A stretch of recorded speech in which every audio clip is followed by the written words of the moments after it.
Since the beginning of time, there have always been those who seem to carry something different within themselves. A light, a spiritual sensitivity that could not be explained by human logic.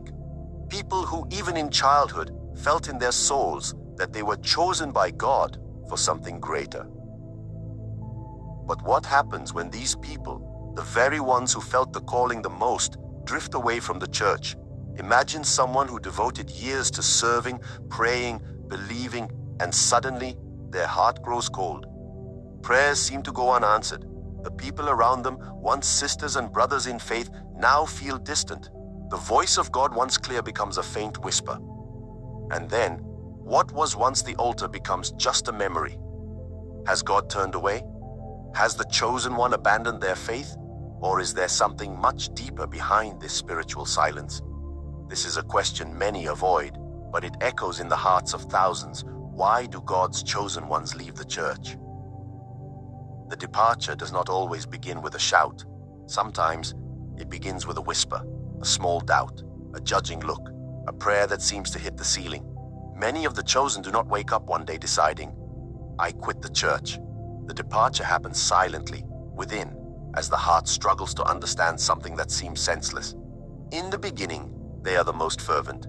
They cry in worship, help others, feel the power of God pulsing in their chest. But little by little, the fire that once burned begins to fade, not because they stopped loving God, but because the weight of the journey becomes heavier than their shoulders can bear.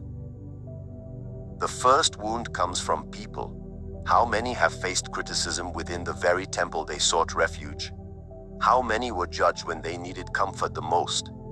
Many chosen ones discovered that the love preached from the altar is not always the love lived in practice. And when the heart is wounded in the very place it should heal, it closes. Others feel the absence of the sacred. They pray, fast, dedicate themselves, yet God's silence feels deafening. And in this silence, doubt arises. Is he still with me?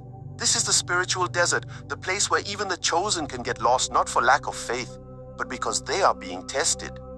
There are also those who become disappointed with the institution, but not with God. They look around and see more ego than spirit, more pursuit of power than of souls. And they sense that something is wrong, that the essence has been replaced by appearance. So they choose to step away, trying to hear God's pure voice again, away from the noise of human structures. And there is yet another reason that few understand, the call to divine solitude. Yes, there are times when God himself allows his chosen ones to walk alone, not because he rejected them, but because he is preparing them. Like Moses in the desert, like Elijah in the cave, like Jesus on the mount. Departure is not rebellion. It is a process. It is God working silently, cleansing, healing, and rebuilding the interior of those called for something greater. And what if I told you that leaving is not always a sign of falling, but a call to a new spiritual level? What if the silence you feel is not God's absence, but his way of teaching you to listen to what the noise of the church prevented you from hearing?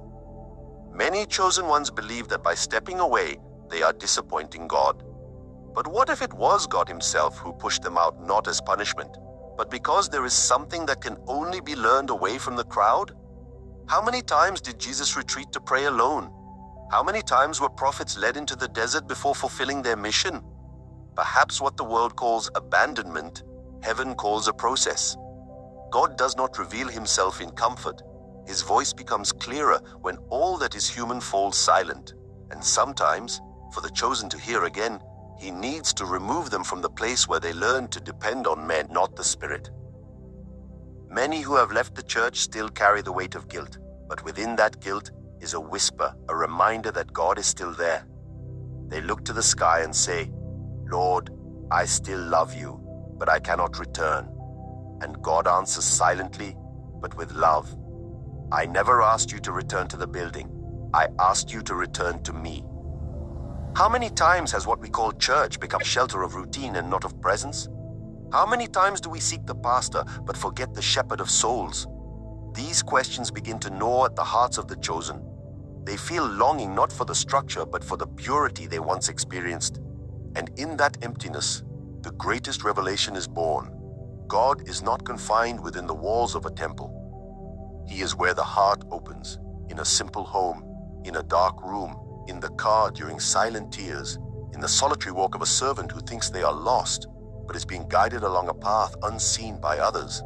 And if you feel you have drifted away, perhaps you have not drifted from God, but only from the voices that kept you from hearing Him clearly.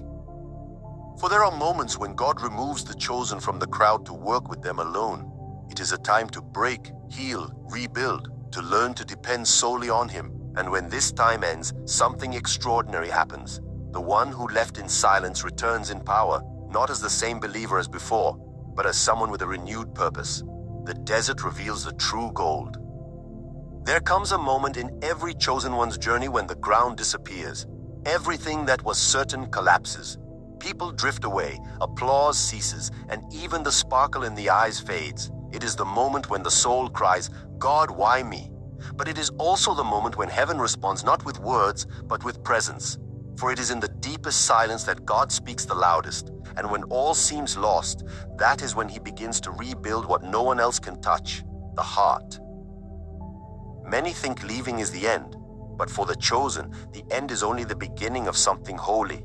For God does not build upon human ruins. He first needs to tear down what was built without a proper foundation.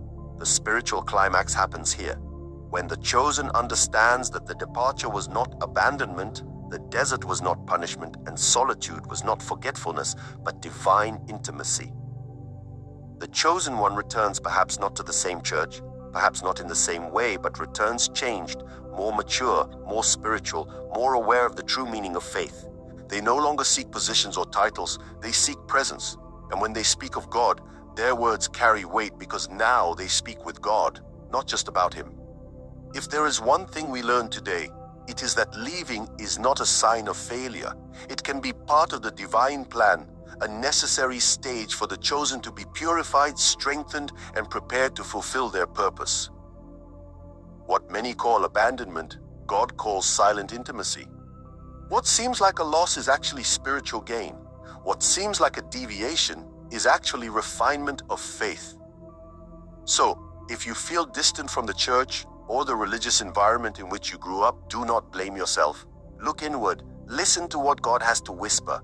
The desert may seem empty, but it is full of opportunities to rediscover the true meaning of faith. The chosen do not lose their faith. They simply learn to cultivate it more deeply and genuinely. And when they return, or even when they remain distant, they carry with them a strength and wisdom that only the spiritual desert can provide. If this message has touched your heart, if you relate or know someone going through this moment, share it, comment, and be part of this reflection. And if you want to continue receiving content that explores faith, spirituality, and the mysteries of the soul, subscribe to the channel now.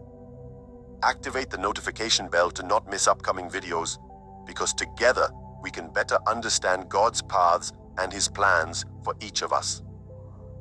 God never abandons. He only teaches us to find His presence within ourselves. Every step, every departure, every silence is part of a plan that only He knows, but that is always for our good.